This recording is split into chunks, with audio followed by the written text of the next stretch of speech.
Hey everybody, I'm Carla and welcome back to Art Unboxed. You know in this program that we try to extend and amplify all of the food ingredients that we come across and anything that we use. We want to eliminate food waste and also stretch all of our dollars. So today we're actually going to work with our leftovers. We had a big holiday dinner the other day, so I had some leftover vegetables, I had some leftover chicken that I pulled off of the bones and set aside, and then we have a couple fresh ingredients that we're going to use, such as kale from our CSA box and a sweet potato from our CSA box, and then we have a few canned ingredients as well. The awesome thing about the canned ingredients that I got was that I was able to grab them from a community resource, which is called the Philadelphia Community Fridge, where everything is just available and free for the taking for everybody in the community. So using leftovers and free ingredients and just 2 or 3 things that I bought from the store, this pot pie is going to be so affordable, and it's going to create this big, huge, warm dish that's going to sustain me for at least 2 or 3 days at least. So we're going to get started processing some of our fresh ingredients, and I hope you enjoy. Sweet potatoes can be a little tricky to work with because they're very firm. So first things we want to do, I just like to cut off the ends, and there is a little bit of an ugly spot on mine, so I'm just going to trim that off too. And then we want to get to a flat surface so we can then make it stable to work with our sweet potato a little bit further. As you can see, I didn't bother to peel my sweet potato because you really don't have to. If you don't want to peel your potatoes, however, make sure you give them a good scrub. And see, as you can see, this is a little bit difficult to get through, so make sure you're being careful and safe and using a large, sharp knife if you possibly have it. So after we make these planks, we're going to cut these down on the flat side into sticks, as such, like that. And then we'll turn those and cut them into a nice small dice. We want them nice and small so they cook quickly, so they sort of mimic the size of the other vegetables that we have, and so of course they fit on your spoon, thereby being able to get into your mouth. So I'm gonna finish this up and we'll be right back. Alrighty, so our sweet potatoes are all diced up nicely, and we're gonna start cooking them on the stove top. I'm gonna heat a burner over medium heat and add in some neutral flavored vegetable oil. I've already preheated my oven according to the biscuit directions as well, so that was to 375. Get rid of that. We're gonna toss all of our sweet potatoes in here, and we'll add a little salt and pepper. We want to go easy on the salt because, again, when you're using canned ingredients, they are a little bit processed, so they can contain some sodium already. So maybe go light on the salt at first, but of course, taste as you go. And that way, you can adjust your seasonings. It's easier to add more. It's very difficult to take away. So we have all these in here, and I'm going to give them a stir to coat them in the oil. And I happen to have some chicken stock left over in the fridge, so I'm going to add a splash of that to help the sweet potatoes steam. But if you just have water, just use water. I'm gonna cover this pan with a little foil, and these are gonna steam and soften, and we want them almost all the way cooked through, basically so you can pierce them with a fork or a knife. So this will take a couple of minutes because they are so firm, but since I cut them nice and small, it shouldn't take too long. So we're gonna give these like 5 minutes or so to steam, and I'll check back. While our sweet potatoes are steaming, we want to get the rest of our ingredients ready to go. So I have all of my leftover chicken here that I've pulled off of the carcass. I saved the bones of the chicken to cook with some water to make some chicken stock, which is another great way to utilize all of your ingredients. Now you can shred this up with your hands, or you can just do like I'm doing and quickly run a knife through it, just so you have some nice bite-sized pieces that are about the same size as those sweet potatoes that we diced before. So we'll go one way and then we'll go the other. Okay, there we go. And then I'm gonna go ahead and do the same thing to my sliced carrots because they're kind of like awkwardly shaped a little bit. So we will just sort of like roughly chop those up as well. So like I said, all of these canned products came from the Philadelphia Community Fridge, which was really, really cool. It's a great resource to go be able to use. They have so much stuff available, and it was super helpful for my pot pie. Now the last thing that I'm gonna get ready is our condensed soup. And this is what's gonna give our pot pie the rich creaminess that a pot pie generally has. So we're gonna go ahead and open up that can and get it into our measuring cup here.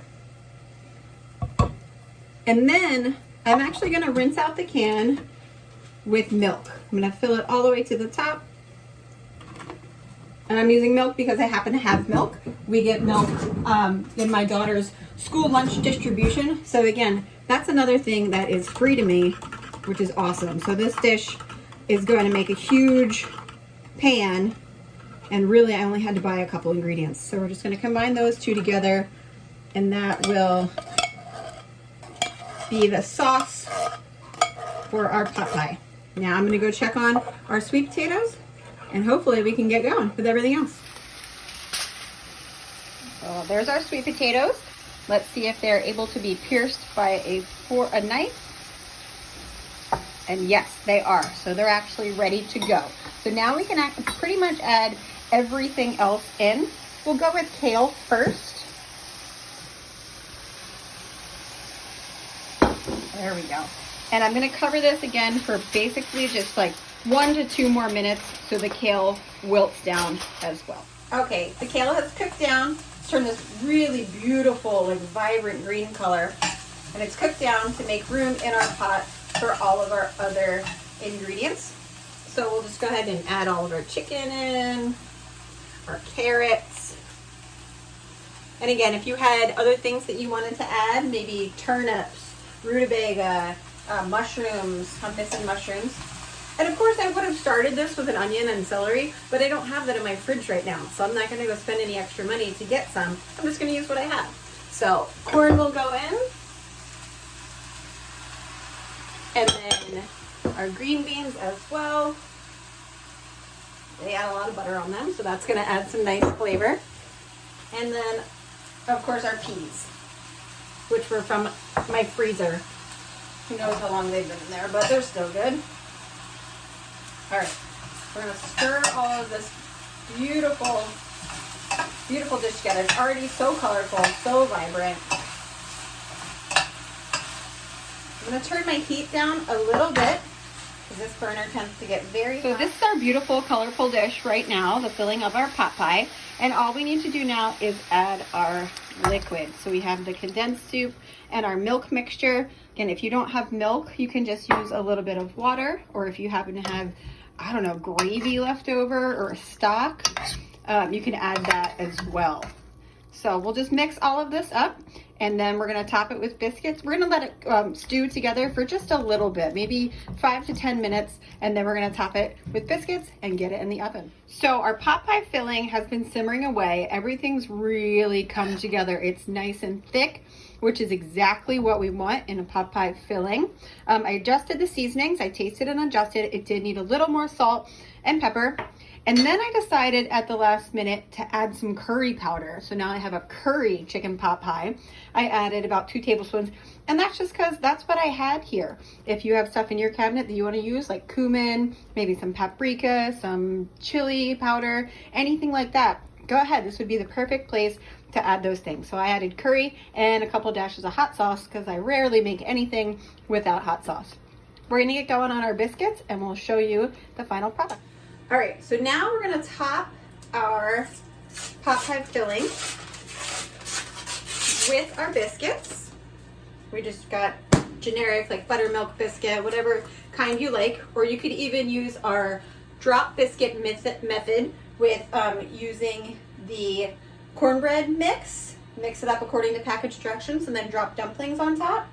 Which reminds me also, if you wanted this to make this more like soupy and have chicken and dumplings, then just add about 2 cups of stock or water, and then cut these biscuits up into quarters and drop them into the soup, and then you would have chicken and dumplings rather than chicken pot pie. So I'm just nestling these all in there, and they're fitting perfectly. If you don't have a pan like this that can go from the stove to the oven, you can dump this all into a baking sheet, or like a baking pan, like a brownie pan, and then put the biscuits on top of there. So now we're just gonna put this entire thing right into our oven. Okay, so our timer went off at about 15 minutes, but I decided to leave the dish in for 3 minutes longer because I wanted the biscuits to be nice and golden brown. So let's pull this baby out and see what we have. Oh my goodness. Look at this giant, delicious, beautiful, golden brown and delicious pot pie. So again, this dish was made with ingredients that were mostly free to us, whether received from a CSA box or from another community resource, which was the Philadelphia Community Fridge. And then we had some leftovers. This is a great way to use up things that you have in your fridge, or that kind of maybe you don't know what to do with on their own.